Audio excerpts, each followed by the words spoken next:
மகாபாரதத்தில் துரியோதனன் செய்த செயல்களை அவரை பெரிய வில்லனாக கூறுகின்றன. உண்மைதான். ஆனால் துரியோதனனிடம் பல நல்ல குணங்கள் இருந்தன. அவனது நாட்டினை பொறுத்தவரையில் குடிமக்களின் மீது மிகுந்த அக்கறை கொடுத்தான். தன் உடன் பிறந்த சகோதரர்களை சிறப்பாக பாதுகாத்தான். யுத்தத்தில் கடைசி வரை சிறந்த வீரனாக இருந்து மடிந்தான். தன் மனைவியினை அன்போடும் மரியாதையோடும் நடத்தியவன். தன் நண்பன் கர்ணனுக்காக தயங்காமல் சமுதாயத்தில் கௌரவ நிலையினை ஏற்படுத்தியவன். ஆனால் பல அழிவுபூர்வமான சிந்தனைகளால் ஆக்கிரமிக்கப்பட்டு விட்டான். மகாபாரத யுத்தம் நாட்டு நன்மைக்காக நடத்தப்பட்டது அல்ல, துரியோதனின் தீய எண்ணத்தினால் நடத்தப்பட்டது.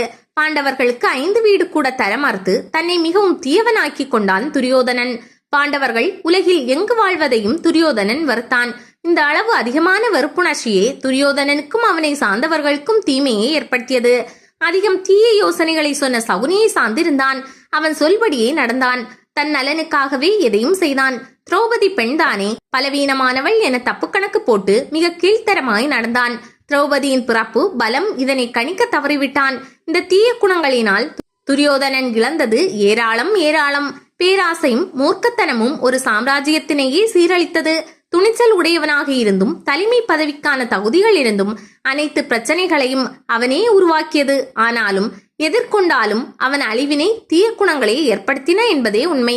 என்னால் முடியாது என்று சொல்வதற்கு முன் நீங்கள் அதனை முடியும் என்று சொல்ல ஏதாவது முயற்சி செய்தீர்களா? காலை முதல் இரவு வரை தன் பிரச்சனை ஒன்றினை பற்றியே பேசுவது, நினைப்பது, புலம்புவது, பின் மறுநாளும் அதனையே தொடர்வது என்ற வாழ்க்கை முறையிலே வாழ்ந்து கொண்டிருக்கிறோமே. இப்படி இதனையே நீங்கள் பேசுவதால் அதுவே உங்களிடம் வந்துவிடுமாம். தேவையா இது? ஆக நல்லவற்றினை மட்டுமே நினைத்து பழகுவோமே. அப்படி நினைத்தால் நீங்கள் விரும்பியதே உங்களுக்கு வரும். பயம் தயக்கம் என்று வந்துவிட்டால் போதும், தோல்வி ஓடி வந்து பசை போல் ஒட்டிக்கொள்ளும். ஆக அழிவு பூர்வமான எண்ணங்கள் பக்கமே கூட போகாதீர்கள். எனக்கு கடவுள் எதுவுமே கொடுக்கவில்லை என்று எண்ணாதீர்கள். 10 கோடி ரூபாய் தருகிறேன், உன் 2 கால்களையும் கொஞ்சம் வெட்டிக்கொள் என்றால் நீங்கள் சம்மதிப்பீர்களா? ஆக விலை மதிப்பெற்ற பல பொக்கிஷங்களை இறைவன் நமக்கு தந்துள்ளார் என்பதே உண்மை.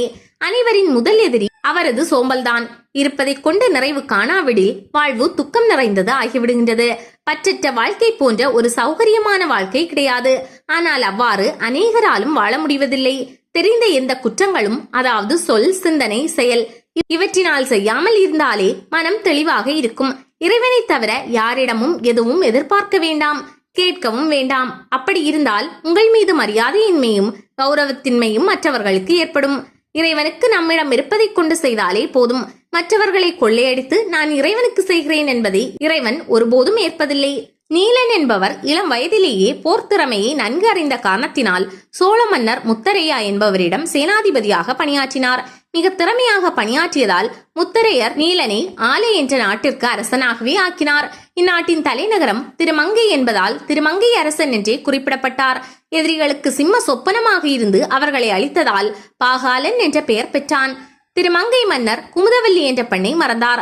அவரது மனைவியின் வேண்டுகோள் படி 1008 வைணவர்களுக்கு தினமும் விருந்து அளித்தார். இப்படி தொடர்ந்து செய்ததால் இவரது செல்வம் வெகுவாய் குறைந்தது. இருப்பினும் இவர் மனைவிக்கு அளித்த வாக்குறுதியினை விடவில்லை. ஆகவே கொள்ளையடித்து அதில் விஷ்ணு பக்தர்களுக்கு உணவு அளித்தார். இதனை இறைவன் விரும்புவாரா, இல்லை ஏற்றுதான் கொள்வாரா? ஒரு நாள் இறைவனும் இறைவியும் மணக்கோலத்தில் அதிக நகைகளை அணிந்து கொண்டு அவ்வழி வந்தனர்.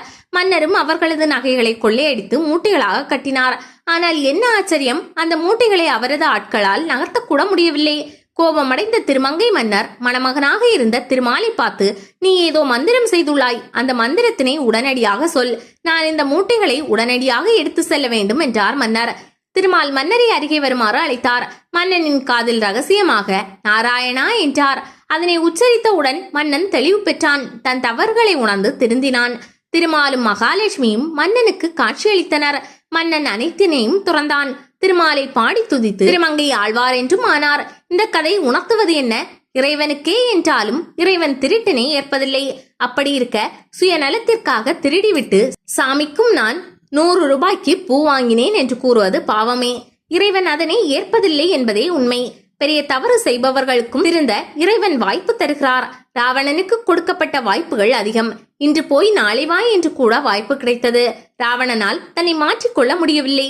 கர்ணனுக்கும் கிருஷ்ணன் அனைத்தையும் விளக்கினார்.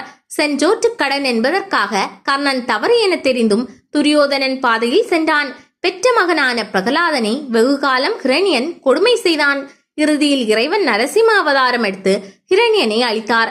துரியோதனனுக்கு கிருஷ்ணன் ஸ்ரீமன் நாராயணனே என்று நன்கு தெரிந்ததும் தன்னை திரித்துக் கொள்ள முடியவில்லை. ஆனால் அர்ஜுனனோ சரணாகதி வழியில் கிருஷ்ணனிடம் வந்தான். முதலில் நம் பெற்றோர் சொல்வதை பெரியோர் சொல்வதை ஏற்க செயல்பட கற்க வேண்டும்.